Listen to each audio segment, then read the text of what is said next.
Assalamualaikum warahmatullahi taala wabarakatuh dan salam sejahtera. Ketemu lagi kita pada siri rakaman video bagi teknologi elektronik, modul engineering drawing. Okey, pada kali ini kita akan membincangkan tajuk ataupun topik bertajuk unjuran ortografik. Okey, apa itu unjuran ortografik? Mari sama-sama kita lihat dan bincangkan topik ini. Unjuran ortografik. Dua prinsip unjuran yang digunakan dalam unjuran ortografik iaitu prinsip unjuran berpusat dan juga prinsip unjuran selari. Apa itu kedua-dua prinsip ini? Okey, yang pertama sekali adalah prinsip unjuran berpusat.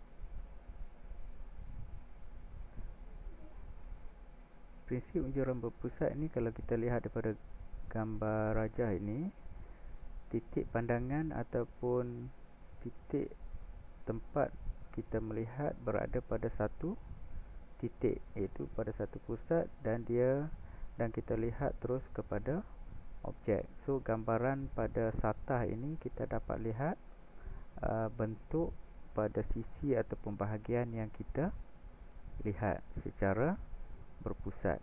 Okey,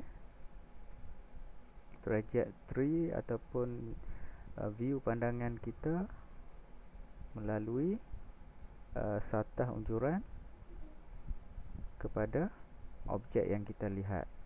Okey, yang kedua adalah prinsip unjuran secara selari. Ini arah pandangan ataupun mata yang kita melihat ini secara selari dengan objek. Okey, untuk kita lihat di puncak bagi objek ini, kita lihat dia secara selari di puncak, dan di mana-mana bahagian yang kita pandang secara selari melalui satah unjuran. So gambaran objek yang kita lihat pada pandangan objek tersebut kita akan paparkan kepada satah yang kita lihat. Okey, ini dua prinsip unjuran ortografik yang kita gunakan. Okey, konsep dalam unjuran ortografik ada tiga. Okey, yang pertama sekali adalah arah pandangan. Yang kedua adalah satah unjuran, dan yang ketiga adalah objek itu sendiri ataupun benda yang kita nak lukis. Okey, so kita go through satu persatu bagi tiga konsep unjuran ini. Okey, yang pertama sekali adalah arah pandangan. Konsep arah pandangan, setiap pandangan ortografik dapat dihasilkan dengan mengunjurkan garisan-garisan unjuran yang bersudut tepat kepada satah unjuran dari objek berkenaan. Okey, dari segi yang kita bincangkan di awal tadi adalah dari segi pandangan kita, di mana arah kita pandang kepada objek itu dan melalui satah unjuran.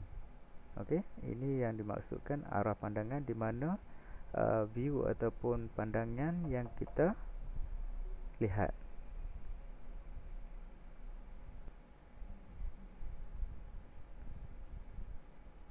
Okey, mengikut konsep unjuran, tiap-tiap pandangan yang memerlukan satu satah unjuran. Oleh itu, jika satu satah unjuran yang mengufuk diletakkan di atas objek, satu lagi pandangan boleh diunjurkan pada satah tersebut. Pandangan ini dinamakan pandangan atas. Okey, kalau kita lihat daripada objek itu sendiri, objek di sini, apabila kita letakkan satu satah unjuran di pada bahagian sisi ini, view pandangan kita lihat ini menunjukkan pandangan bagi hadapan, Dan apabila kita letakkan satu lagi satah di bahagian atas dan kita lihat daripada bahagian atas, kita akan nampak view ataupun pandangan bagi pandangan di sebelah atas. Okey. Arah pandangan yang seterusnya adalah satu lagi arah pandangan yang diperlukan bagi melengkapkan gambaran sepenuhnya suatu objek, iaitu pandangan sisi. Apabila kita tambahkan lagi satu satah unjuran di bahagian sisi, dan daripada arah pandangan sisi kanan ini kita akan dapat satu lagi pandangan, iaitu pandangan sisi. So bagi objek yang kita nak lukis ini, apabila kita gabungkan ketiga-tiga satah ini, so kita akan dapat tiga pandangan, iaitu daripada atas, hadapan dan juga sisi, bagi melengkapkan suatu gambaran bagi objek yang kita nak lukis. Okey. Yang kedua adalah satah unjuran. Konsep ortografik menggunakan satah unjuran dan pandangan objek yang diunjurkan pada satah tersebut. Satah unjuran utama terdiri daripada dua jenis, iaitu satah tegak dan satah mengufuk. Persilangan di antara satah unjuran ini menghasilkan 4 sukuan. Okey. Konsep unjuran ortografik ini melalui ataupun menggunakan satah unjuran. Dua satah unjuran yang digunakan adalah satah mengufuk, okey, yang bahagian ini dipanggil satah mengufuk, dan satah menegak, ini dipanggil satah menegak. Apabila kedua satah mengufuk dan juga menegak ini diletakkan pada bahagian tengah, dia akan menghasilkan 4 sukuan. Okey, sukuan yang pertama di bahagian ini adalah sukuan yang pertama, dan di bahagian ini adalah sukuan kedua. Seterusnya di bahagian bawah ini adalah sukuan yang ketiga, dan di bahagian ini adalah sukuan yang keempat. Apabila digabungkan dua satah ini menghasilkan 4 sukuan yang terkandung dalam sudut 360 darjah. Okey, gambar rajah ini lebih jelas untuk kita lihat.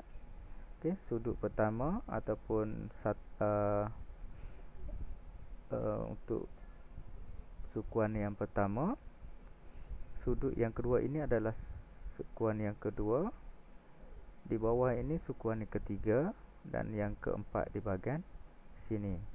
Okey, selain daripada dua satah utama ini, ia ada satu lagi satah di bahagian belakang ini, kita panggil dia sebagai satah profil.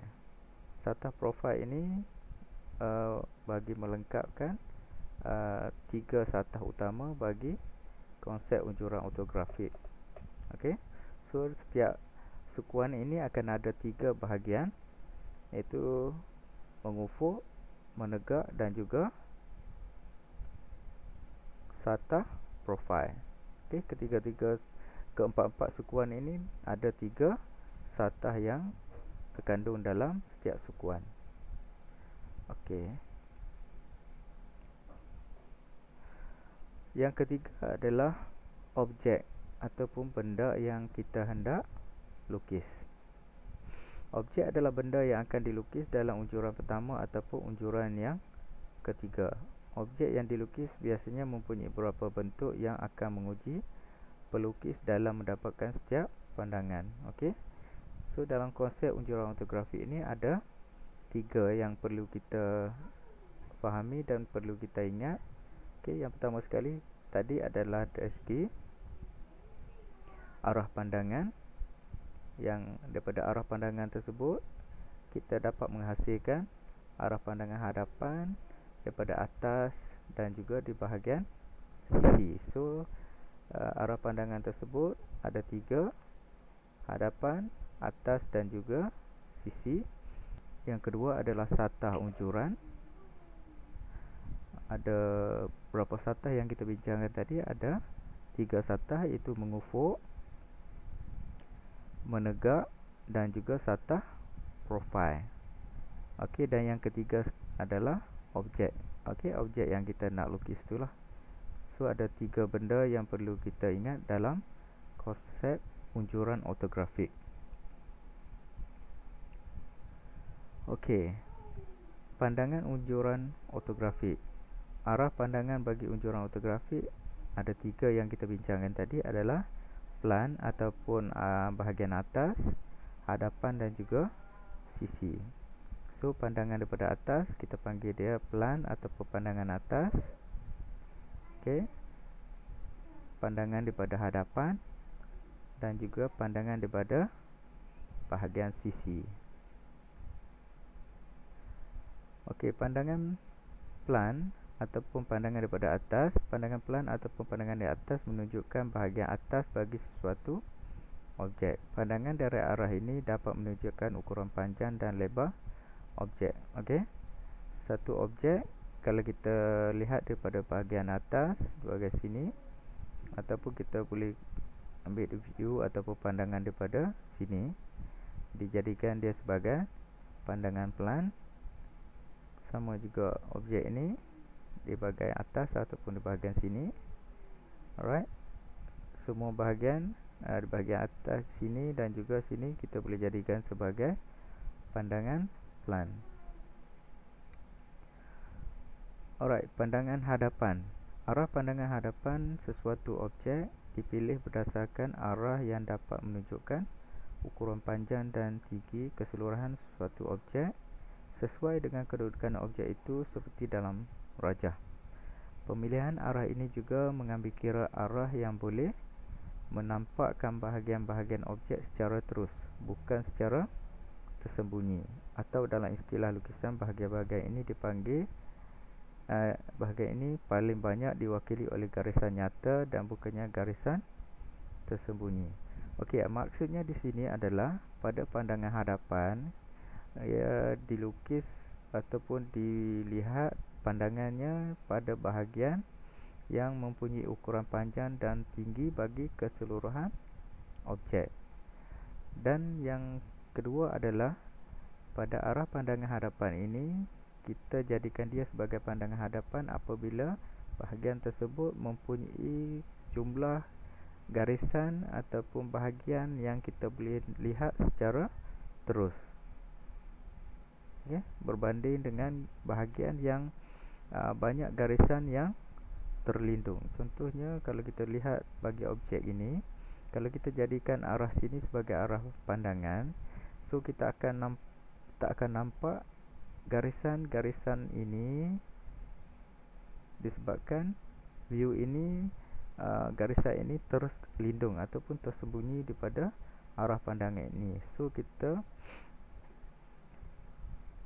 jadikan arah bahagian sini, bahagian A ini jadikan sebagai bahagian ataupun pandangan bahagian hadapan, sebab kita boleh nampak garisan ataupun bahagian-bahagian garisan yang terlindung tidak secara terlindung. Okey, sama juga dengan objek ini. Okey, dan objek ini.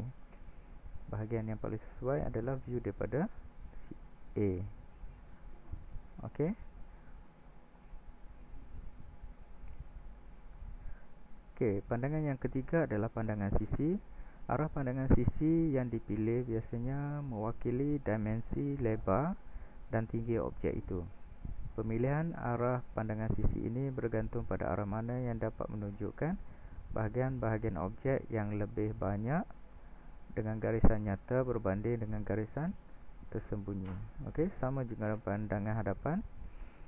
Daripada bahagian sisi ini kita boleh dapatkan dimensi lebar dan juga tinggi objek secara jelas, dan juga pada bahagian sisi kita boleh lihat lebih banyak garisan yang nyata, yang jelas, yang tidak tersembunyi. Okey, kalau daripada bahagian D dengan C ini kita boleh lihat C ini adalah bahagian yang lebih jelas, kita nampak dari segi lebar dia, dan juga banyak garisan-garisan kita boleh lihat secara nyata. Bagi objek ini sama juga. C dengan D, kita boleh lihat daripada C banyak garisan nyata yang kita boleh lihat berbanding dengan D. Dan dua objek inilah sama juga, C dan D. C adalah bahagian ataupun pandangan yang sesuai dijadikan pandangan sisi.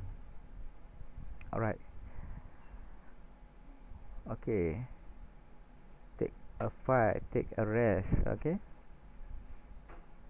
Sambil-sambil kita rehat. Okay. Kita boleh cuba aktiviti ni. Okay. Cuba anda semua lihat objek isometrik ini. Okey, pada setiap view ni, view atas, hadapan dan juga sisi, lukisan ortografik ataupun gambaran ortografik yang terhasil adalah seperti tiga ni lah, bahagian plan, hadapan dan juga sisi. Cuba anda perhatikan daripada view ini, ada tak garisan ataupun bahagian yang tertinggal kepada tiga-tiga bahagian ini. Cuba anda lengkapkan garisan yang tertinggal. Okey, saya bagi masa kepada anda untuk mencuba.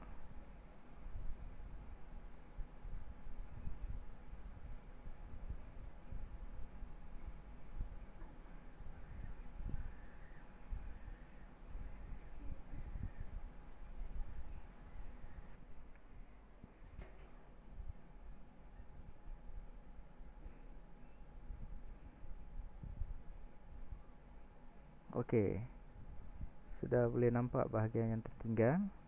Okey, kita tengok jawapan dia. Alright. Okey, bagi objek ni pada pandangan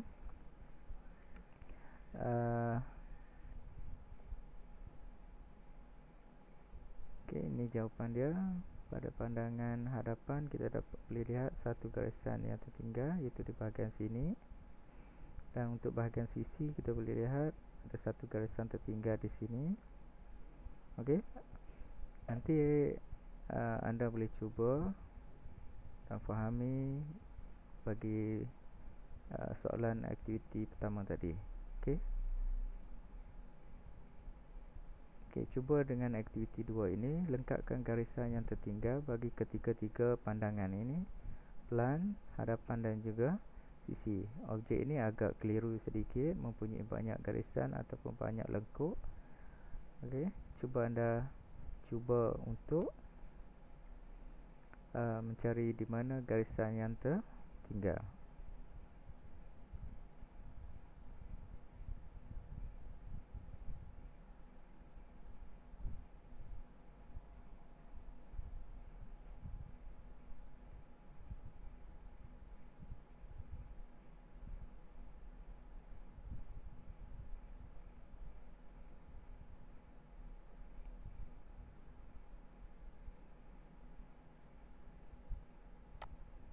Okey, ini jawapan dia. Adakah anda semua dapat teka di mana garisan-garisan yang tertinggal tersebut? Okey, untuk pandangan plan, ada satu garisan tertinggal. Dan di pandangan hadapan, ada juga satu garisan yang tertinggal. Untuk bahagian sisi, ada satu garisan yang tertinggal. Okey. Selepas ini anda boleh cuba untuk menilai balik soalan aktiviti 1 dan 2 untuk anda lebih cekap dan faham berkaitan dengan arah pandangan. Alright. Kita teruskan dengan jenis-jenis unjuran ortografik. Okey, jenis-jenis unjuran ortografik. Setelah membina pandangan plan ataupun bahagian atas,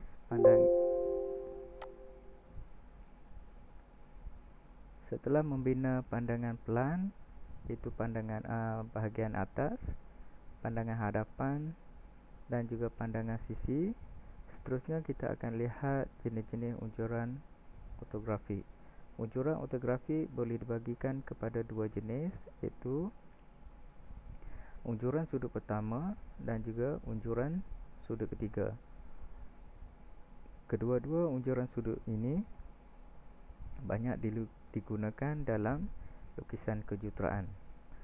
Okey. Pertama sekali kita akan tengok unjuran sudut pertama. Okey, kalau anda lihat di sini adalah simbol bagi unjuran sudut pertama.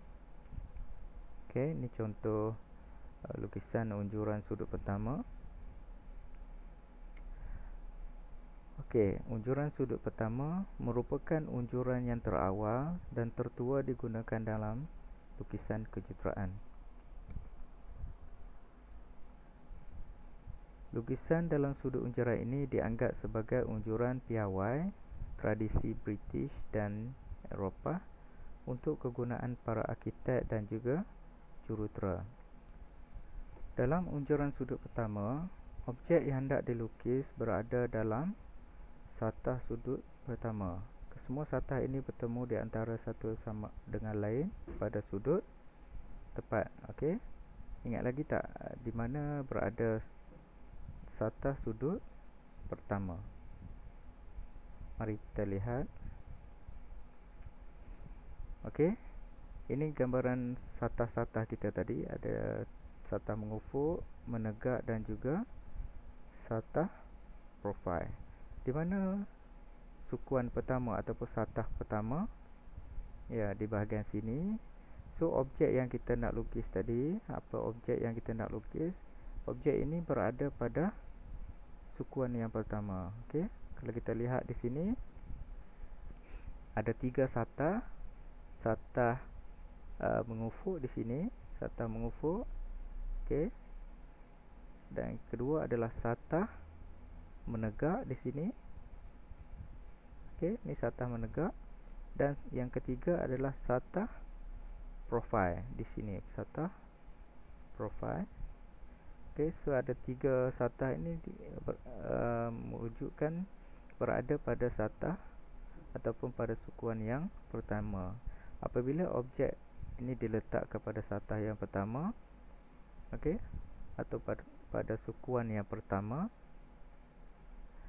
okey, pada pandangan hadapan, okey, satah hadapan, view dia daripada A ini adalah pandangan hadapan. Jika objek ini dilihat dari anak panah A, pandangan yang diperolehi adalah pandangan hadapan. Bentuk bahagian objek yang kelihatan dari pandangan ini diunjurkan ke belakang sehingga mengenai satah menegak hadapan sebagaimana yang ditunjukkan oleh anak panah kecil. Okey. Daripada pandangan A ni ataupun pandangan hadapan ini diunjurkan terus kepada satah hadapan di bahagian belakang ini ataupun satah, kita panggil dia satah menegak. Kita unjurkan terus ke satah ini untuk dapatkan view ataupun pandangan hadapan. Okey, yang seterusnya adalah pandangan pelan. Pelan bagi objek ini pula diperolehi apabila objek itu dilihat dari atas seperti yang ditunjukkan oleh anak panah B. Bahagian-bahagian yang kelihatan dari pandangan ini akan diunjukkan menegak ke bawah objek sehingga mencecah satah mengufuk seperti mana ditunjukkan oleh anak panah kecil. Dari pandangan atas ataupun view atas B ini, objek ini diunjukkan terus kepada satah mengufuk di bahagian bawah ini untuk mendapatkan pandangan pelan. Okey. View pandangan pelan ataupun bahagian atas. Untuk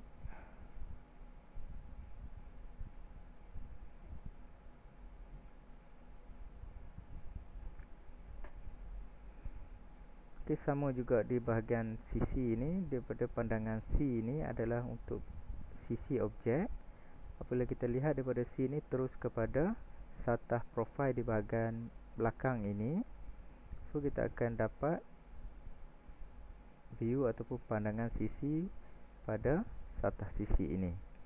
Untuk menjadikan lukisan ini sebuah lukisan ortografi, semua pandangan tadi akan dibentangkan menjadi satu rataan sahaja.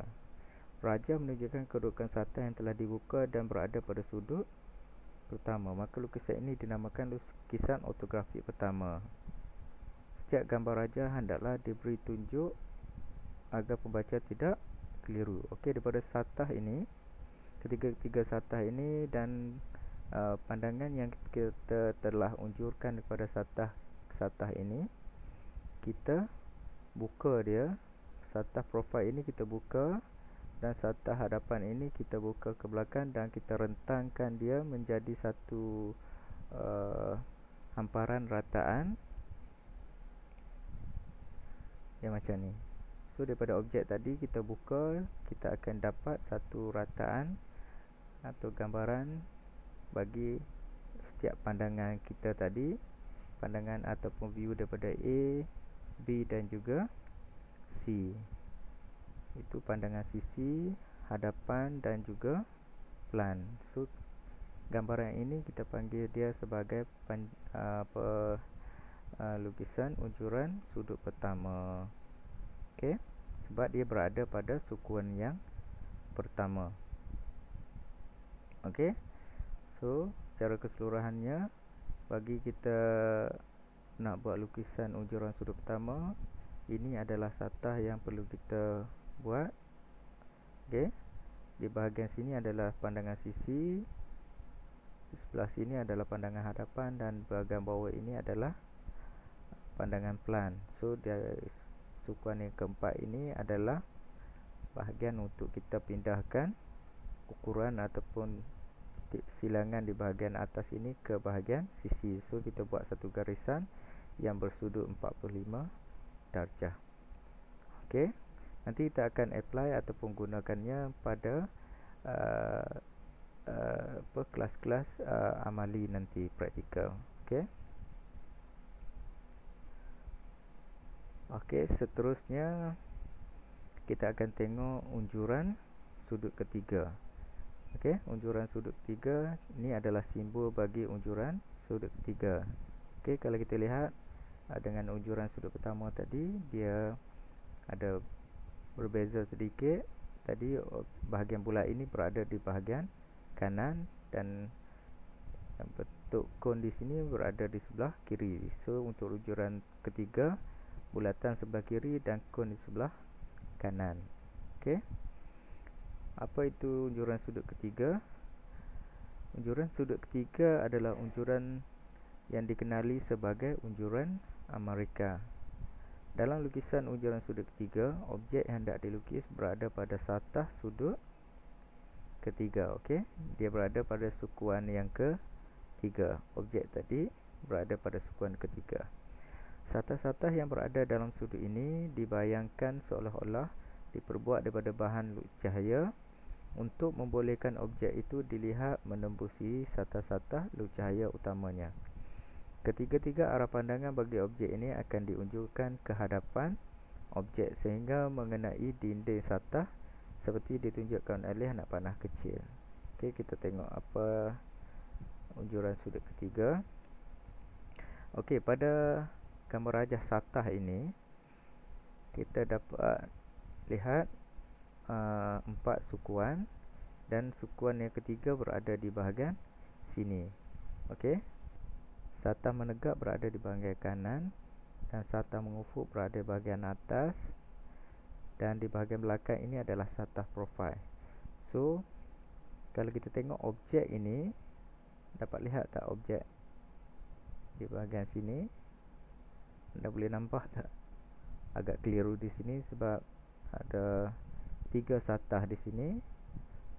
Anda boleh nampak di sini, di sini dan di sini adalah 3 satah yang merangkumi di bahagian sukuan yang ketiga. Okey. Okey, yang atas itu adalah satah bagi satah mengufuk. Okey. C daripada pandangan C ini adalah satah mengufuk untuk pandangan atas. A ini adalah satah profil. Okey, di bahagian belakang ni satah profil. Okey, kita lihat di sini adalah satah profil untuk pandangan A, dan pandangan B adalah satah menegak. Di bahagian sini adalah satah menegak untuk menghasilkan 3 bahagian yang diunjurkan daripada objek di tengah ni. Okey, ini adalah objek yang kita nak lukis.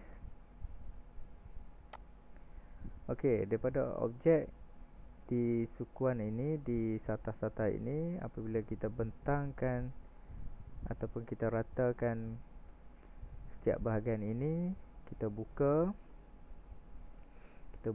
dan buka, kita akan dapat 3 rataan macam ni di sisi hadapan dan juga bahagian pelan.